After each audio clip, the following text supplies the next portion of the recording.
Laing balita, Kapitolyo mihatag nagamukabat 7.3 million pesos nga hinabang pinansyal sa mga barangay. The reports Gregi Magdadaro. Live report.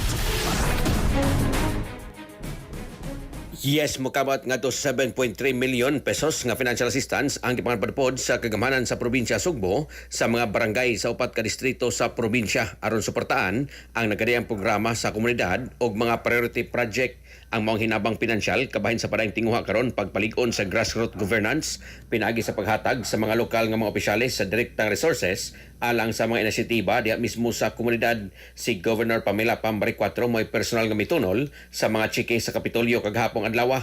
Marso 9, tuig 2026, ang maong hinabang pinansyal nga nagdepende sa proyekto nagkantidad og 30,000 pesos alang sa socio-cultural activity og 200,000 pesos alang sa infrastructure project sama sa road concreting og rehabilitation sa ubang pasilidad sa barangay og uban pa. Mukabat sa 3.3 billion pesos ang gigahin sa mga barangay sa unang distrito sa probinsya Sugbo. Sa maong kantidad 2.2 milyones niini gidawat sa Office of the Vice Mayor sa lungsod sa Sibunga o boss ni Mariano Laude alang sa inisyatiba sa ilang konseho. Ang mga barangay sa katulong distrito sa probinsya Sugbo nakadawat usab og 550,000 pesos, samtang ikapitong distrito sa probinsya Sugbo nakadawat og 800,000 pesos. Ang Lone District sa Dakbayan sa Mandawi nakadawat usab og 2.7 million pesos nga giubanan ni Bukal Malcolm Sanchez. Giparehag ni Bari 4 nga ang nasudnong kagamhanan gipaspasan karon ang pagpatuman sa palisiya nga ang pondo i-download na direkta ngadto sa mga barangay aron maminusan ang korupsyon ug makapadali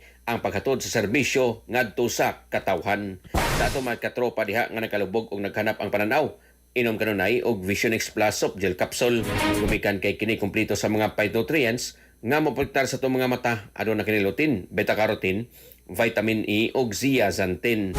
Alang sa kusang Pilipino para sa Pilipinas, kinong katropa Gregi Magdadaro, XFM News. XFM report.